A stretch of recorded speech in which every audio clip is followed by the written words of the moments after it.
Thank you, Lauren.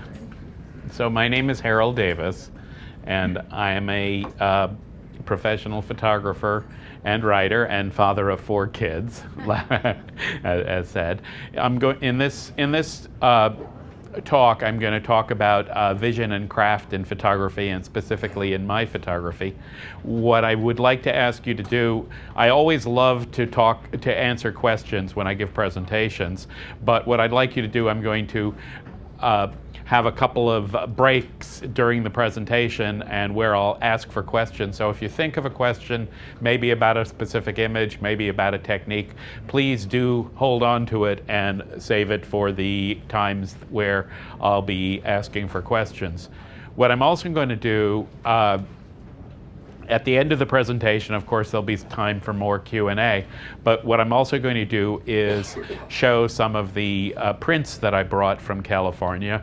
And as you might imagine, since Moab is sponsoring this talk, these prints are on some of Moab's more exotic and wonderful papers. I've come to believe that, you know, when I first started with digital photography, I had the viewpoint, well, you know, let's put it up on Flickr or Instagram or something and it's done. I've come to believe that a fine photographic print created with craft is really what most photographers ought to be aspiring to, that until you have some kind of physical manifestation of it, the work isn't done. These are the book covers of some of my more recent books. The photographing flowers is pretty obvious. The Photoshop darkroom books, the first Photoshop darkroom book is about a workflow in Photoshop, and it is particularly concerned with color manipulation. The second Photoshop darkroom book is about compositing in Photoshop mostly.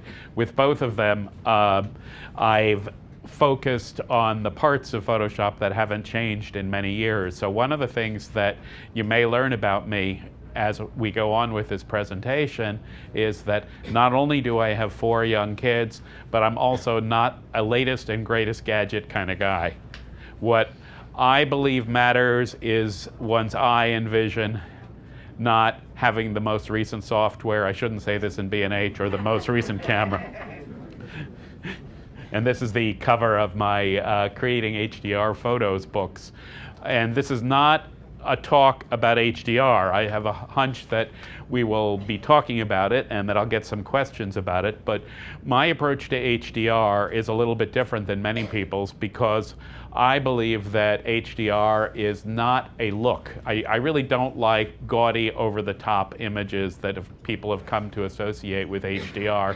Rather, I see HDR as a technique, one of many techniques that are available, and as such, it's an extension of the idea that photographers like Edward Weston and Ansel Adams had of extending dynamic range. In fact, as I start out in that book noting, the first, or one of the earliest HDR images was created in 1857 by Gustave Le Gray, who coated 2 glass collodion plates with emulsion, exposed one longer for the Earth, actually for the ocean, and one shorter for the sky, banged together a contact print from them, and created an HDR image.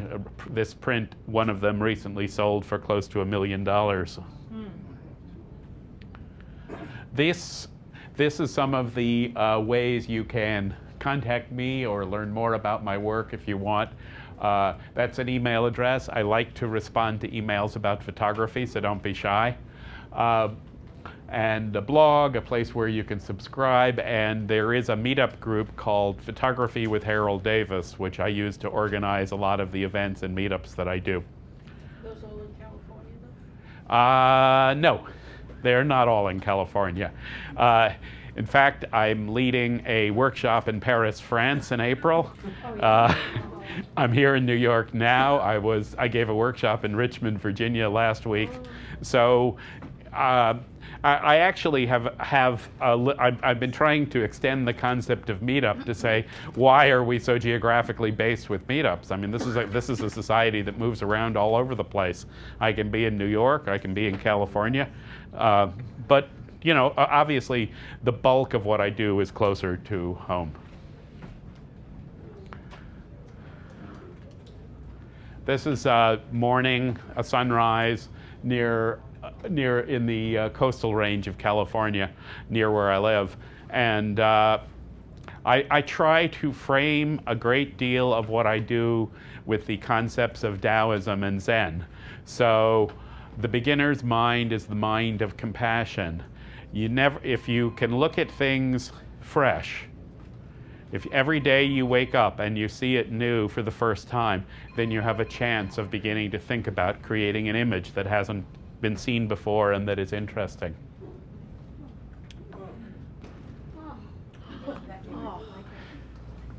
This is Yosemite in the wintertime. That's Yosemite Falls in the background of the image. It's a multiply raw processed image, namely a single shot using a tripod, where I process the different parts of the image for different exposures and then blended the two using layers and masking in Photoshop. If you get a chance to visit Yosemite in the wintertime, you should do it. It's the best time of year to be there. It's the most beautiful. There are no people to speak of. You can get reservations.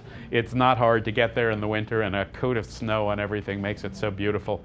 Now, I grew up here on the East Coast, but where I live now, there is no snow. So my kids say to me, well, they said to me, Dad, what's snow? So that's pretty wild. So what I have ended up doing is every year I take them up to Yosemite in the winter and they get to play in the snow.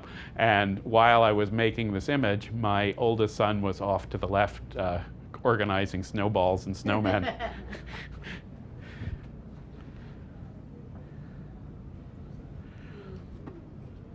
This is another image of Leidig Meadow in Yosemite, created in much the same way. It's worth saying here that part of what I'm after when I create my images is to create a look that is not necessarily photographic. I think if you look at something like this, you'll see that it's as much a watercolor or a kind of painting as it is a photograph in look. And you can see it more, I think, on the side screens than up here, and that's truer to the way the image looks when it's printed. I've come to say that what I really do is that I'm a painter who uses digital photography as my media, rather than a photographer. So I'm a post-digital photographer. And the more I look at my images, in some ways, the less I'm looking for a straight photographic look out of them. This is a star shot over the Colorado River of the Navajo Bridge. Has anyone here been to Navajo Bridge over the Colorado?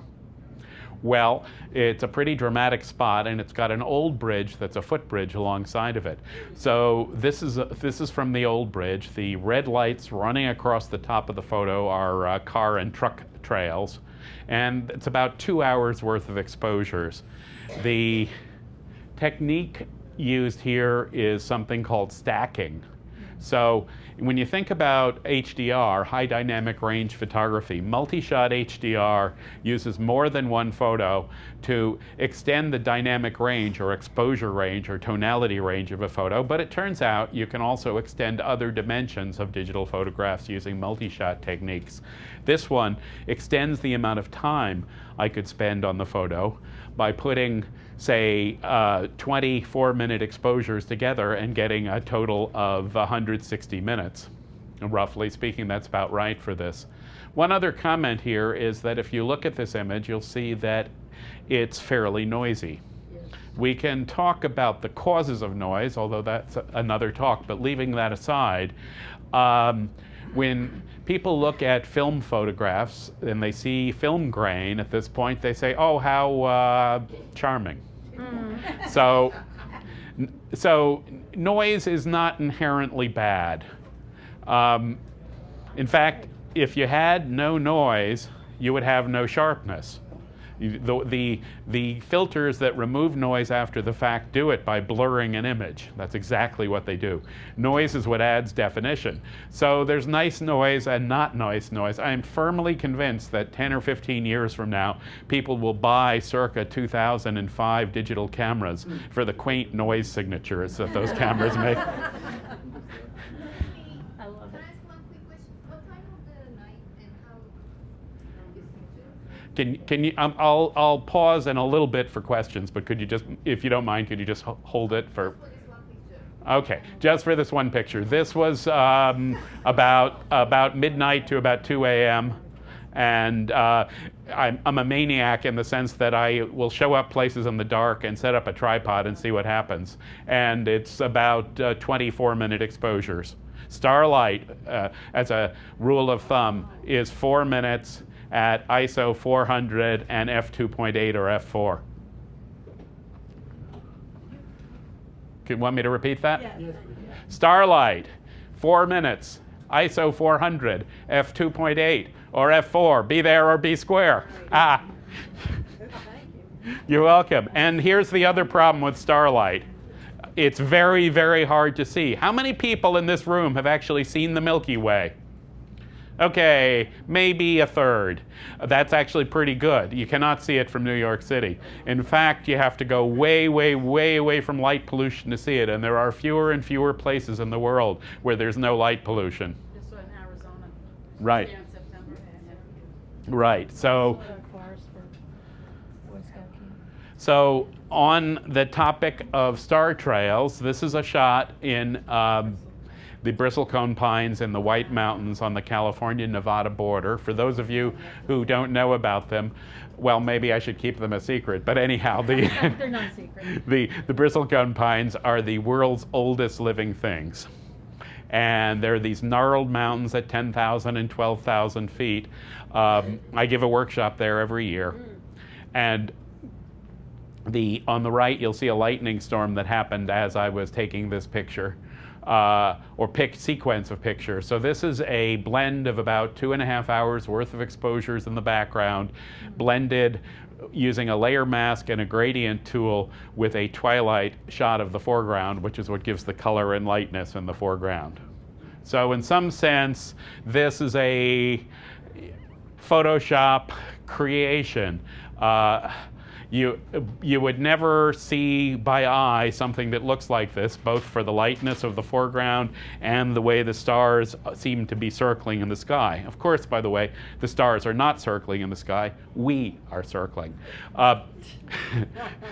In many times when I give workshops, one of the first questions that comes up is, was that Photoshopped? And I say, let's stop right here. Because the answer to that question for every single one of my images is always going to be yes. So that takes care of that, really. The problem is not whether it's Photoshopped or not. The problem is how it looks. And if it looks fake, and if people look at this and say this is something that doesn't look real, that doesn't suspend my disbelief, then it's not only Photoshopped, but a bad job of Photoshop, probably. This is I was there. This was shot about 2.5 weeks ago, in this year's workshop, and it's the same idea. You can see that the star trails here appear to be circling around Polaris, which is the North Star. The first technique in creating star trail images is to find a place where there's no light pollution. The second technique is to, in the northern hemisphere, locate north if you want to get circles and point your camera north. The third technique is to stack multiple exposures using the coordinates for stars that I told you about. Let me stop right here and do a question break. Anybody have any questions? Yes, sir. How long would you spend working on an image like that? the question was, how long would I spend working on an image like that? Well, the shooting part of it is probably about 3 hours. So it's 3 hours of photography, and in some sense, doing this at night takes me back to the forerunners of photography, because you point your camera in the dark, you don't know what you're going to get, and you have one crack at it at night, basically. And focusing is another issue we could talk about, but maybe shouldn't, because it's a crazy topic at night. I spend as much time as it takes to process my images. When you stack something like this, you basically, remember how it used to be when Photoshop was first starting, that you had to go out and have a cup of coffee? Well, with one of these, you have to go out and have dinner while it does its thing. Typically, I'll spend somewhere between a day and a week on processing an image. Just one other note on that. I mean, I feel that there's an awful lot of prolificness expected of photographers that's not reasonable. If you had a painter who did one great painting a week for a year, you'd say, my God, how prolific, incredible amount of work. But with photographers, just because we can easily press the button and get all these shots, we're expected to have all this stuff without trouble. I believe in taking the time that it takes to make images that are quality images. Yes, over here. Go ahead. How wide a lens is this, and how wide do you generally recommend for star trails? This was shot with the 10.5 millimeter digital fisheye Nikkor on a 1.5 crop factor camera. The wider, that's an issue of vision. What are you pre-visualizing? Generally, you want to use a wide-angle lens to get, the wider the angle of lens, the more the curvature of the star trails. So I tend to like a really wide-angle lens, not always a fisheye, but a wide angle. Yes?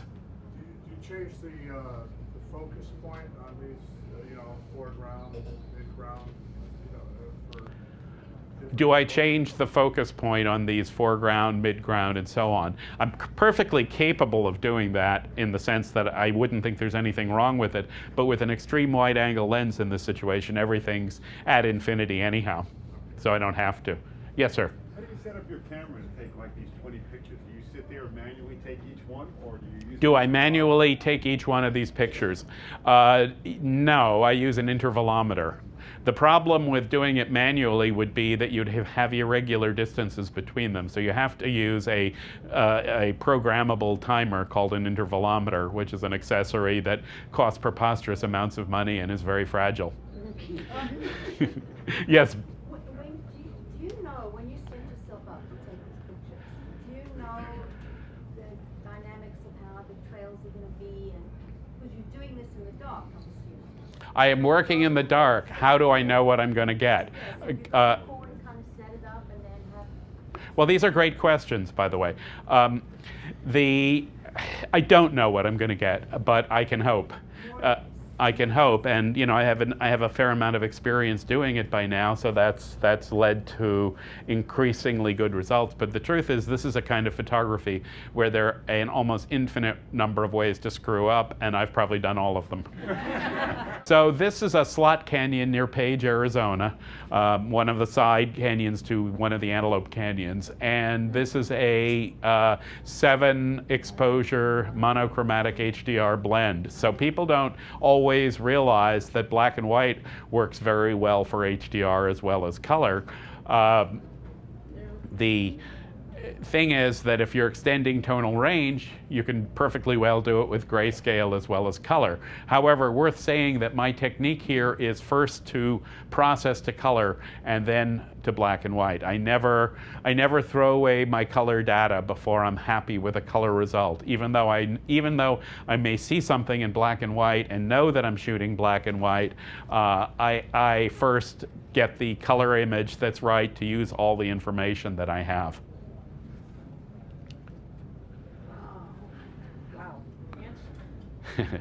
Yeah, this is a bit reminiscent of certain Ansel Adams image. This is Birch Trees just below Sonora Pass in California.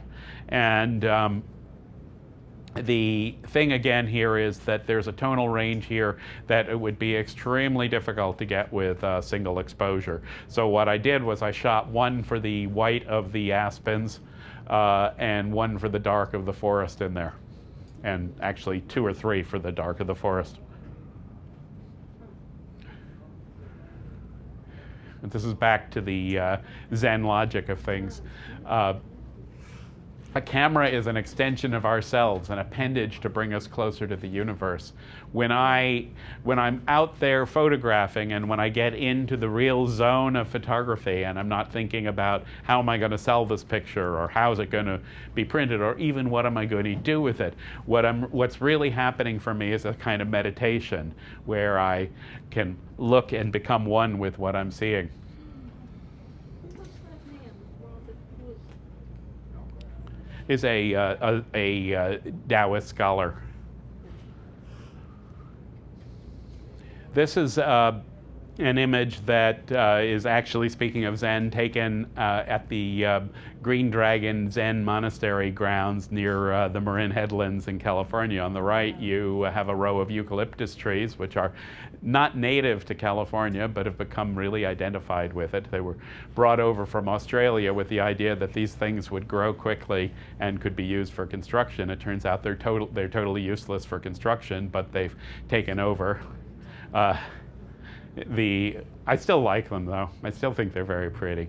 And when I look at this, there's the issue of which road do you take, the high road or the low road or the road less traveled. So one of the things to look for in image making is images that are evocative, that give some sense of questioning and philosophy and why are we and who are we and what is the universe about. From a style point of view, I process this again to make it look almost like a pencil drawing rather than a photograph.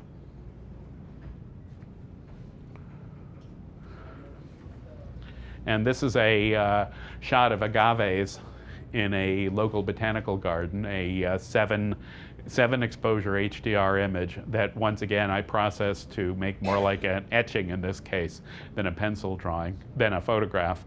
It's very much on my mind that we have a huge vocabulary of visual imagery and that photography is only the tip of the iceberg. And I really believe that photographers should make a point of educating themselves about many of the other kinds of work that's out there.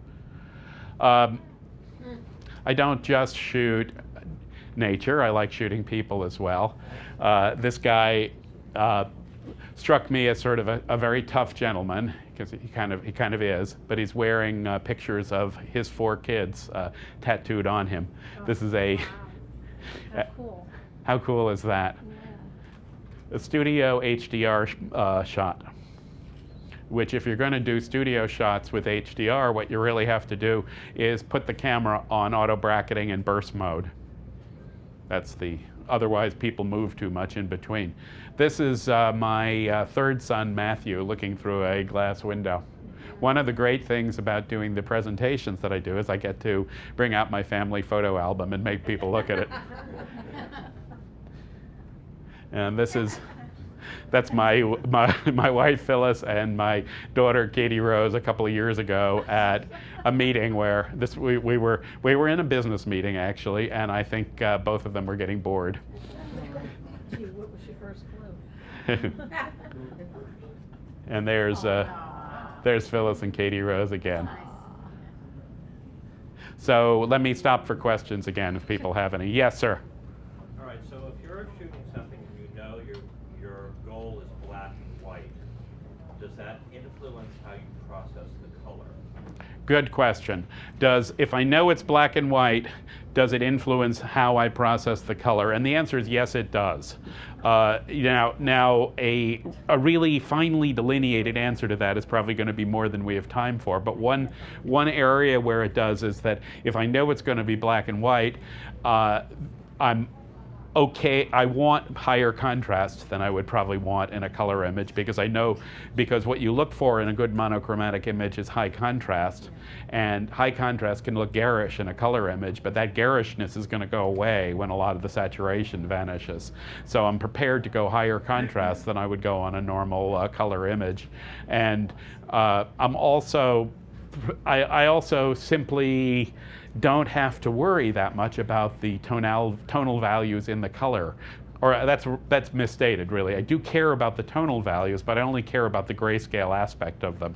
Interestingly, and I probably should stop while I'm ahead here, but one color space that's very useful for dealing with this is LAB color, because that separates out the grayscale information from the color information, so you can operate on them independently when you're working on them. This is explained in quite a bit of detail in my first Photoshop darkroom book.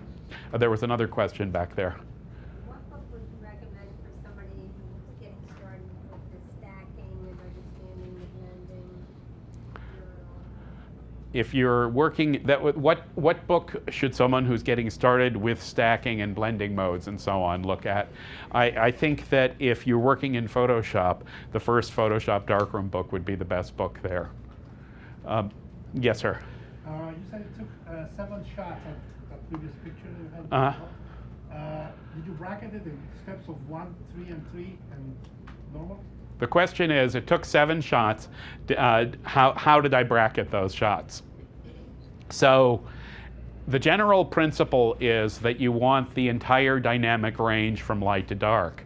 What that is going to be is going to depend upon the subject.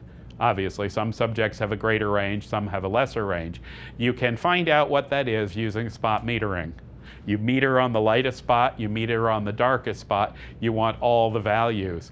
What I usually do once I found that, I usually find that you're looking at something like 10 to 14 EV as the total range. Which happens to be, by the way, more than any of the auto bracketing programs on any camera known to anybody will give you. So that puts a problem in the realm. What I do is I use manual exposure. I figure out what f-stop I'm going to use, and then I bracket via shutter speed. I do it at 1 EV intervals, basically. That's more information than you need, but it's so expensive to shoot film these days, isn't it? If you end up not using the some of the frames you've shot, that's not the end of the world by any stretch of the imagination. Thank you for a good question. Yes? When you're shooting and you have your black and white ultimate image that you chose, do you choose your images that are going to be black and white as you're looking at them, or do you just shoot them in color and then choose from your shots to make them into black and white? Yes. The question was, do I know in advance that it's going to be black and white and shoot accordingly, or do I shoot, see what comes out, and then decide, hey, that's a black and white image?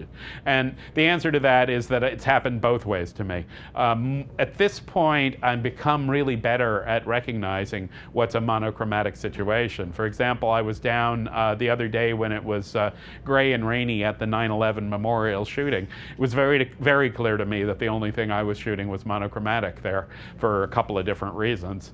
But sometimes I don't see it till afterwards. Like a few of the images that I've shown in black and white here were originally color images. Then I looked at them and I said, hey, this is going to work well as monochromatic. My book, Creative Black and White, has digital photography tips and techniques, has a fairly long section on how you decide what's going to work well for a monochromatic image and what you should be looking for shooting. It's interesting that really there's a different headspace you have to be in when you think of shooting monochromatic than color. So it's really worth thinking about that a bit. You're looking for higher contrast images where the excuse me for just a second, where the color values are not important. And there is at least one specialty camera coming out that's going to do monochromatic raw captures. So this is a time of ferment in digital monochrome, and we'll have to see what that looks like. I'm not saying that anybody in this room, myself included, can afford this camera, by the way, but that's another issue. Back in the back, please. You called yourself a painter who uses photography as your medium. Mm-hmm. Your work shows that. Mm-hmm. How accepting is the world of fine art of using digital medium for digital, what I call digital art, as opposed to photography where you have to use a digital camera? Well, that's another very good question. The question is, I called myself a painter who uses digital photography as my medium, and I think that's a fair description. The question was, how accepting is the art world of this description, and where am I classified? And it seems that I'm neither fish nor fowl. The photography world doesn't entirely love what I do. The art world may a little more, actually, particularly when they see the prints that I make. There are some collectors who are passionate about my work. You know, ask me again in 10 years, bottom line. Yes? Quick question for clarification. When you do these very long exposures and you speak about stacking, Mm-hmm. you have many, many images. Are you talking about bringing each of those images into Photoshop and then using each of those images as a separate layer? Is that what you're talking about? Could you redefine or help us with understanding? Sure. stacking? The question is, what is stacking exactly? So there turn out, ultimately, a stack is a combination of layers. Okay, and in particular, the kind of stacks that I use for the star trails are ones which pick the brightest pixel at every point. That's what they're doing. Now, to do that in Photoshop, there's a mechanism where you can just select all the images you want as raw files and have it do it for you automatically. There also are other programs, some are even free, that do this outside of Photoshop. For now, does that help you as an overview? So you're bringing each individual image into Photoshop? Yeah, but you don't necessarily have to process each one as a raw file. It will automatically do that for you, though sometimes you have to go back and process them yourself anyhow. Yes, sir. Last question before we move on. I'm going through growing pains because I'm primarily a black and white photographer and doing that for almost 40 years. And I consider myself a fair printer in the traditional darkroom. Not a good printer, fair, not a master printer. Did you start, well, I'd like to know what's the best way to learn all this technology? A lot of it for me is overkill. I don't need it. I just want to be able to use the basics and get what I want in a monochrome black and white print. What would the best way to start? I feel like a rank beginner learning Photoshop, and it's a growing curve, right? I understand that. At the expense of self-advertising, if you can't come out and take one of my black and white workshops in California, check out my creative black and white book. That probably has everything you need in it. I think I have that at home from the library, so it's not a coincidence that I'm at this workshop. Okay. This is a studio one light shot where the point was the shadows. So one of the things I look for carefully is in black and white photography is creating shadows that are interesting.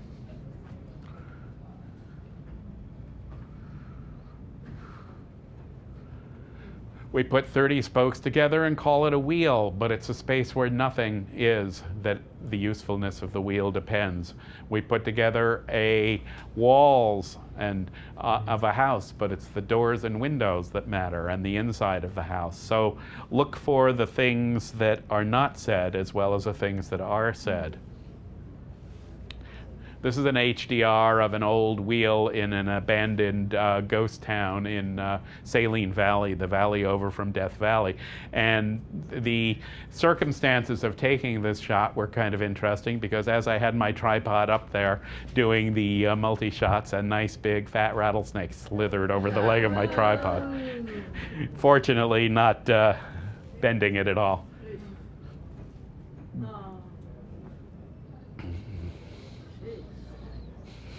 On the other hand, to be peaceful about this is in my garden.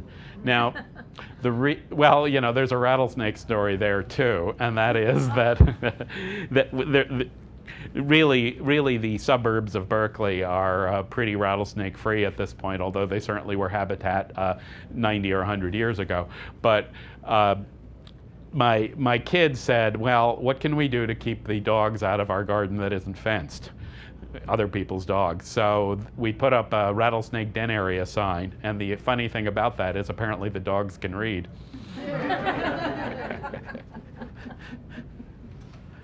So what do people think they're looking at here? Well, no, it's not mountains. No, cross. No, this is a beach. So what I did was the things along the top that you can see are footprints, and down below are waves coming in. So one of the things I like to try to do in my images is make people do double takes.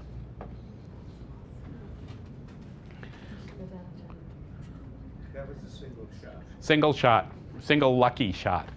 Now, you know, there's some good luck matters. Luck matters a lot, and there's a nice saying: you want to take better pictures, put yourself in front of more interesting things. Do you feel it's important to say what it is? What's that? Do you feel it's important to say what the image is? Do I feel it's? I feel the end result is what matters. Well, let's hold that discussion. Okay. That's a philosophical discussion. So here we have a nice macro flower, stamen.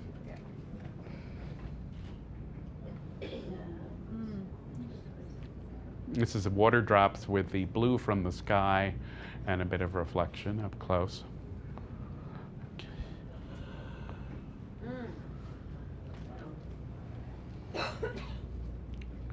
So with something like this, I really don't want to say what it is.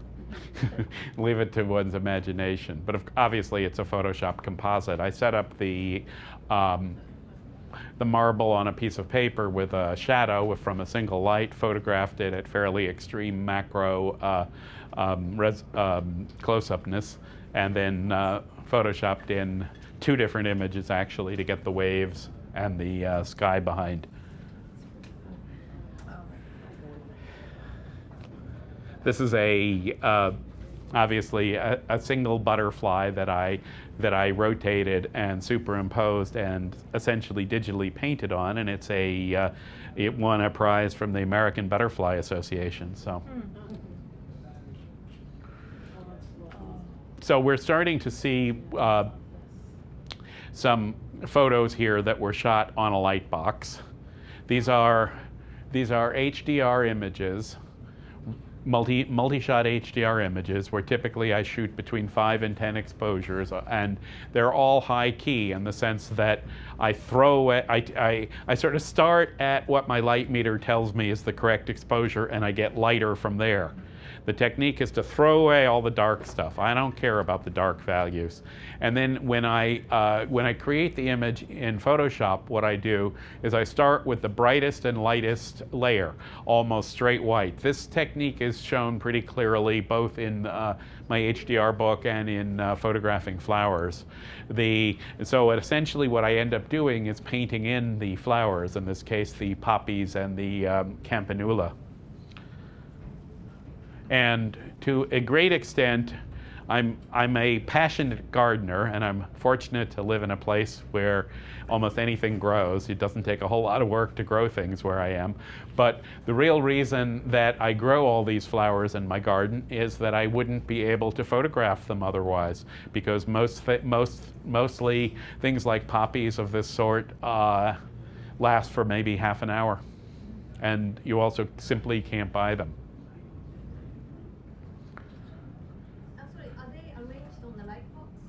Yeah, let's stop here for questions. It's a good place. The question was, are they arranged on the light box? Yes, they are arranged on a light box.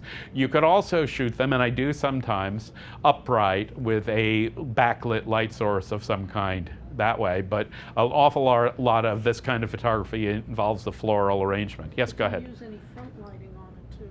A little bit of front lighting usually, yes. The question was, did I use a copy stand? I could have, but I didn't here. I use a camera on a tripod, and though I make sure that I'm able to have it basically parallel to the subject, because I sometimes want a little more flexibility of positioning than you can get out of a copy stand. Yes? Purely technical question, which light box?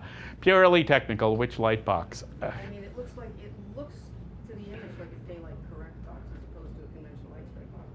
That's correct. It's a daylight fluorescent tube box in this case. And if you send me an email, I'll send you the name of the manufacturer. I don't happen to remember it offhand.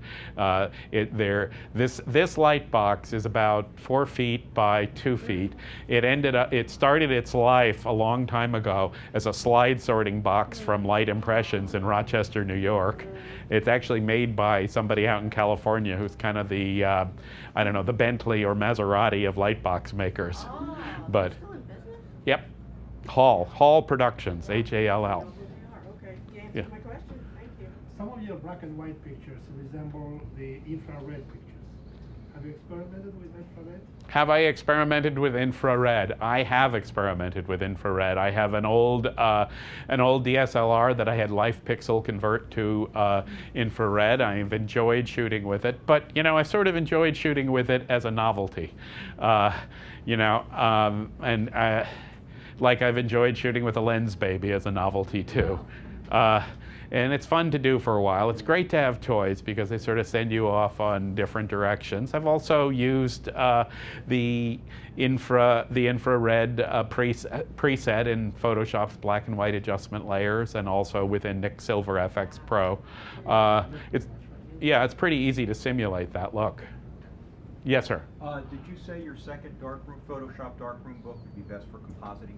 Absolutely. Okay. Second Photoshop Darkroom is all about compositing, everything you want to know. It starts with the cover photo of it is one that I took in a tenement in Havana, Cuba, looking down a spiral staircase, and unfortunately it ended up having my shoes, tripod, and the hairy legs of my companion in it. So the first 50 or 60 pages is a case study, and it's, you know, a very common kind of problem because, you know, the logistics up there where I was standing on the top of a toilet tank looking down this thing, and with a wide angle lens, I had one crack at it, it's going to get what it gets. So it's a very real world issue. How do you make something like that look good and, you know, salvage it to the point where the editors said, we want to use this one as a book cover. Okay?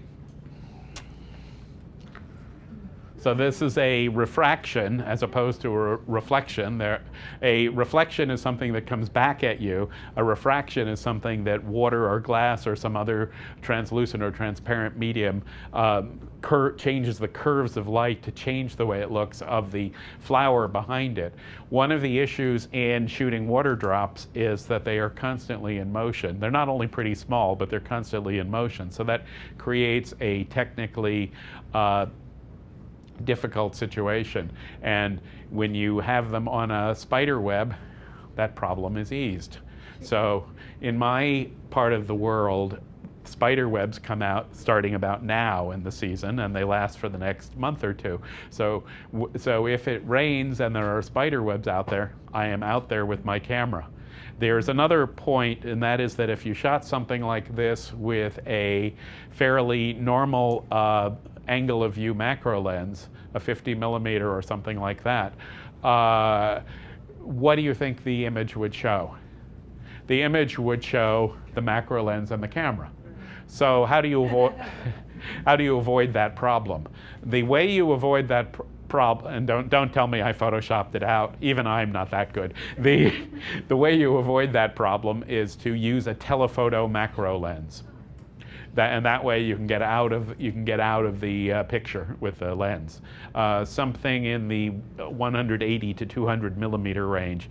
Both Nikon makes a 200 millimeter telephoto that's good. Sigma makes a 180 macro that's good, and Canon makes, I think, a 180 that's good. And 100. What's that? And 100. Yeah, but 100 is not quite long enough for this stuff. Yeah. This camellia was a 7-shot HDR image using a telephoto macro in field conditions. I found it looked like to me like almost a perfect flower. So this is not something where I could control it, but it's the opposite of the Lightbox HDR technique, because what I did was I started at about the correct exposure and I went darker from there. And then when I processed it, I started with a black background, almost black, and then I painted in the flowers carefully. And by painting in, what you mean is you take a Photoshop layer you mask it out, and then you use a brush to paint in the parts you want. So it's really very analogous to old-fashioned painting. This is the closest thing you're probably going to see today to a unmanipulated straight photograph with a macro lens of a backlit tulip.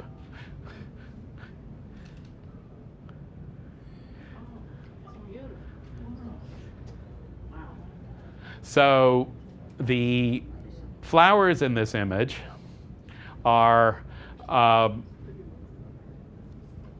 processed the way I've been describing on a light box. Using a high-key HDR technique. Then the background here is a scan of paper, two different papers, two different washes, and the two parts of this are then put together in Photoshop. Not sure, that's pseudo writing there, so it probably doesn't really say anything. If I'm really unlucky, it says something like "Go home, Harold," but.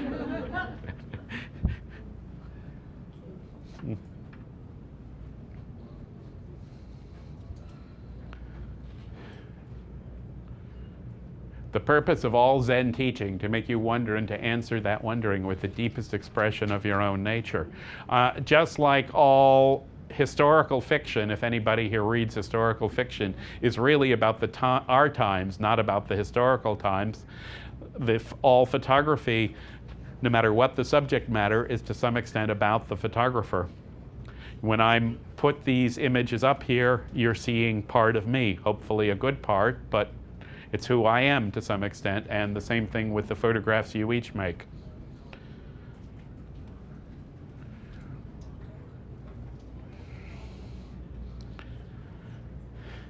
This is a museum near Bishop, California in the Eastern Sierra where they actually let you go in with a tripod and photograph this old stuff. This is an old drugstore and an apothecary shot with manually bracketed HDR.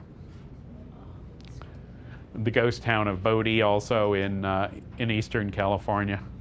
How many people here have been to Bodie? Well, we have a couple.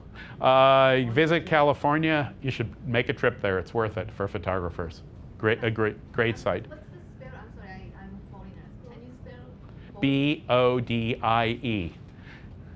And it was a notorious place when they mined silver and gold there. There was a character called the Bad Man from Bodie, and these days it's a state park and you can wander pretty freely in it.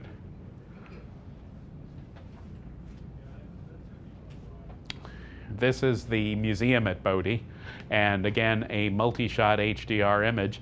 Quite a bit of processing, probably a week's worth of processing went into this with my idea of creating something that almost looks like a hyper-realist painting as opposed to a photograph here. In shooting this, the real difficulty was that the floor of the museum was creaky and there were plenty of other people wandering around, so I had to wait and hold my breath and try and avoid people. Oh.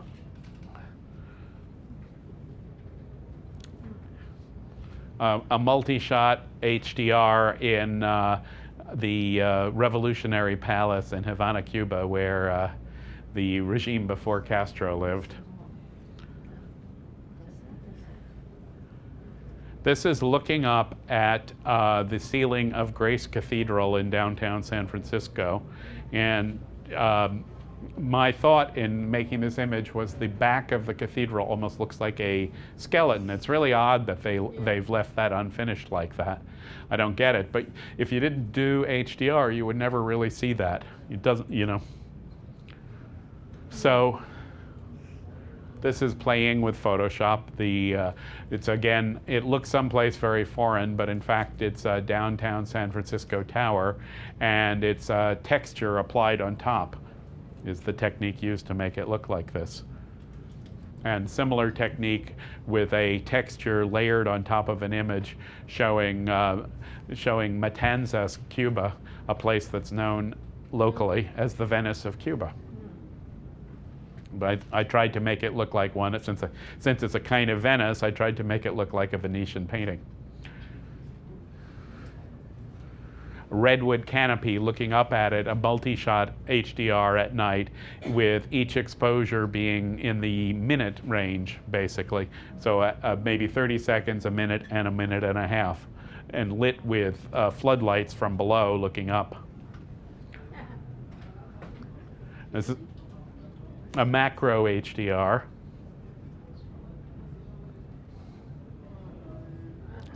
And this is the question of should we be organized or not. I say if you do plumbing, always be organized.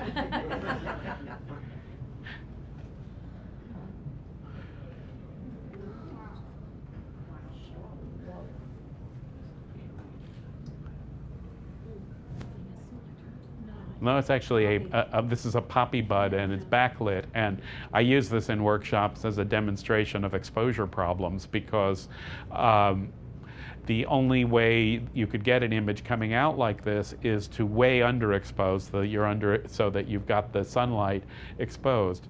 And if you leave this to the camera, it would never have come out as an image that anyone would have wanted to look at. So I like to think I have more brains than my camera. Sometimes I do. There's sort of a corollary there, which I call the Harry Potter principle, and that is never trust anything that claims to think for you when you don't know where it keeps its brains.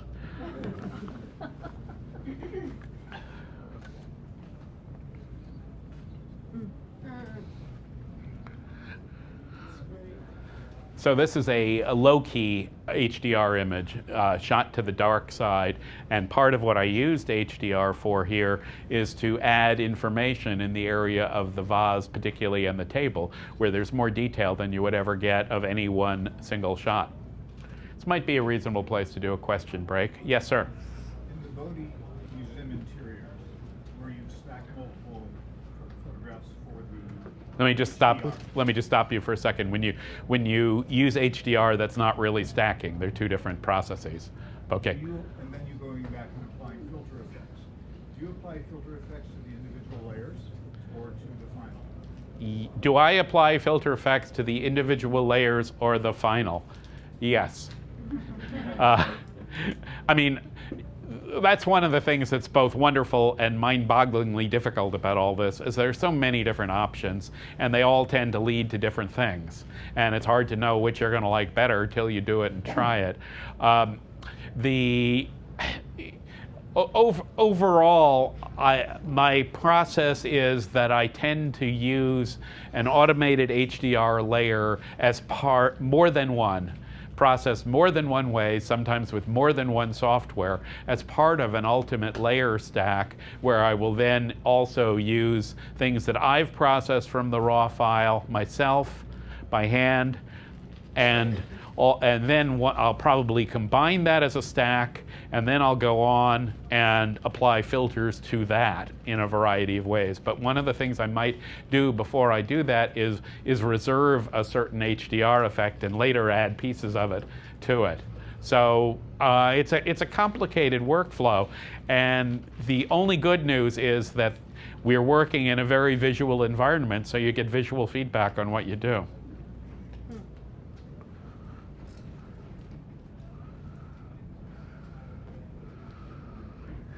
And this goes back to the gentleman over here's question about whether I should actually tell people what I'm showing them photos of. You know, sometimes I would and sometimes I wouldn't do that, but when you're giving a presentation about photos, you kind of have to. But on the other hand, if you can really name it, then it's not the real thing, perhaps. There has to be something beyond that which can be discussed to make a photo really interesting. So this is going back to the long night exposure kind of image. This is shot out on Point Reyes, California, another very beautiful spot, and it's from sunset to sunrise. I got that backwards. So this is a scope of about 12 hours here. One question I haven't yet been asked is, how do you keep the camera, what do you do about batteries running out? So I use a big lithium battery designed for that runs direct current with a direct current adapter into the camera. This thing is designed for location studio lighting, and that's what I use. Excuse me, what were you doing during these 12 hours? The question was, what was I doing during the 12 hours? And all kinds of responses come to mind there, namely, what business of yours is that? No. Do you really want to know? Too much information? No. It depends. In that case, the building there is a building that the Point Reyes Field Institute uses for workshops. So mostly during that one, I was sleeping. But in some cases, there's no choice but to sit by the camera while this happens. Hopefully you've got warm clothes. Maybe you have some music. Maybe you have a thermos. It turns out that night photography, because of that, is a very social affair, or can be. It works well to do it in small groups, because then you can commiserate. Exactly. Just the word I would have chosen. Yeah. This is and it's particularly good when you do it with somebody who actually knows something about astronomy, because then you learn things. This is a old historic workshop that I shot in HDR, understanding it was going to be monochrome, and converting it to make something that looks like a wood block, really. Looking up at one of the slot canyons.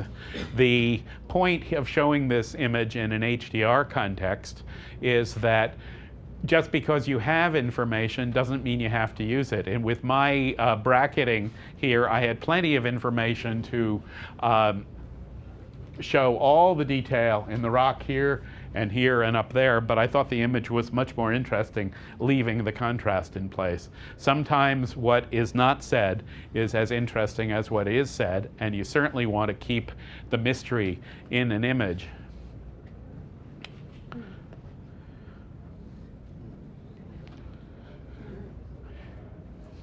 I've been enjoying shooting shadows and the contrast between light and dark. What works with this image is that the light comes from two directions here, both through the pews and behind the pews. Another point is that my experience visiting New York this time is that I've been kicked out of at least 3 places with my tripod so far. And one of the things is that churches are usually pretty good about letting you shoot in there, if you are nice and respectful. This is a motorcycle. It's a $400,000 motorcycle. Now, it goes to show that there are motorcycle collectors with more money than brains, probably. But leaving that aside, when I give the idea that I'm going to process a motorcycle image for HDR, all of a sudden you think this is going to be a very macho image. But really, if you look at what I've done here, it's kind of soft and almost like fabric. It's a sensuous image. It's not a hard-edged, we're going to get you. And here's the color version of the same thing. Yep, almost like a cartoon.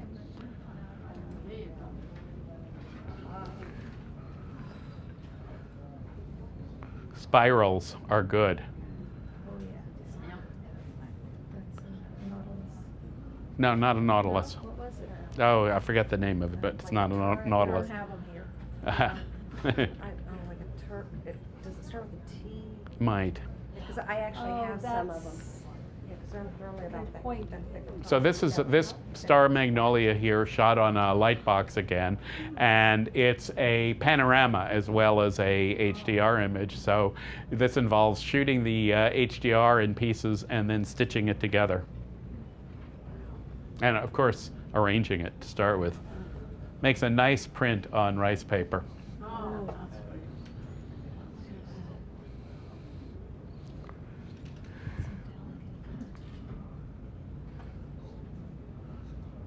It's kind of a noisy look. Do you shoot it at a high ISO? You're not seeing noise there. You have a better look on one of those monitors. You're not seeing noise there. What you're seeing is a scan of a paper background. And do I shoot these at a high ISO? No, I shoot these at the lowest possible ISO. So you can't really get a sense of these. You'll see them better when I show prints of some of these images. No, I see the difference now. Yeah.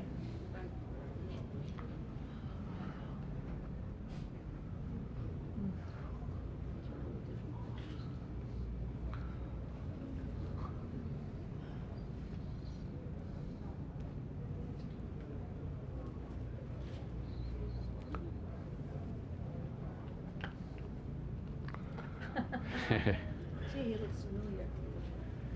I've seen that face before, I think. Two questions. One technical. Do you use only SLRs, or do you ever use ILCs, contacts, VFX? Okay, and what's the other question? I have to repeat them, so. Yeah, and who would be some of your artistic inspirations? Question 1, do I only use DSLRs or do I use other kinds of cameras? Question 2, who are my artistic inspirations? And great questions, I appreciate them. First of all, I like all kinds of cameras. This is the camera I always have with me, my iPhone. And I also think that the field of hardware is in real ferment at this point.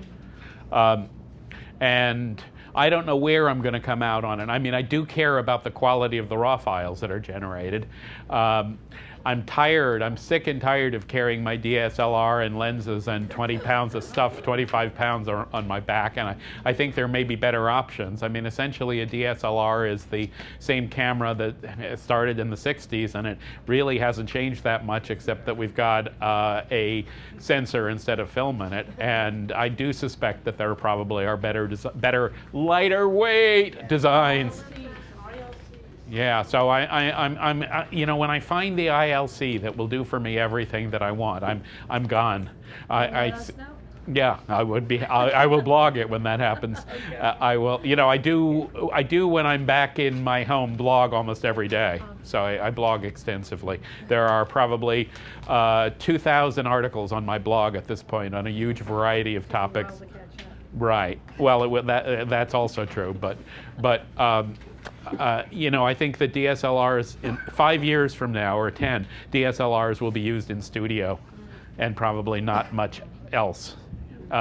In terms of artistic inspiration, the aforementioned Edward Weston and Ansel Adams would be high on my list, as would Vincent van Gogh and Cézanne and Monet and other painters of that sort. I have a background as a painter, and I love looking at art, basically, of all kinds, even the stuff in galleries. Yes, sir, back there. Yeah. Okay. If you're shooting in RAW, you can't always do an HDR image of, things that have a lot of movement going on, right? Right. So if you shoot a RAW image and then you process that RAW so you can raise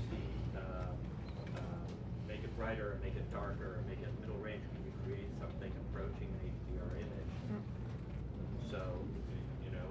So I call, the question is, when you're in a situation where you can't shoot multiple HDR images, which is common because things are moving, what can you do with a single RAW file? And the answer, as I think you know, is you can do quite a lot with a single RAW file. There's, in fact, 2 to the 8th or 64 times exposure values within every single RAW file. And not all of that's usable because of noise factors, but the power comes when you multiply process a single RAW file. Okay, so you could let's say in a very simple example, you have a bright sky and a dark landscape. You can process the image twice. Once for the sky, you do a darker exposure. Once for the earth, you do a lighter exposure, and you blend the two. You put them as layers, you put a layer mask on, and you put a gradient tool on top. Bingo, that is actually instant HDR from a single shot. And that process is outlined step by step in both using Lightroom and Adobe Camera Raw in my HDR book over here. Yes? Did you start off with traditional photography many years ago? Did I start off with traditional photography? Yes, I did. I was a professional photographer here in this very city in the 1980s with a studio, and I gave it up and went on to other things, and I felt like Rip Van Winkle when I finally came back. What I do find, I was quite involved in printmaking back then, including color as well as black and white printmaking. What I do find in my workshops is that the people who've have a film background in many ways have a leg up on people who don't, because they understand the basic concepts of photography, at least. And did you have a big learning curve transition to digital photography from Well, film photography? did I have a big learning curve to transfer from film to digital photography? Yes and no, I think, is the answer to that. I mean, part of my other life in the years when I was no longer a photographer was in the software industry.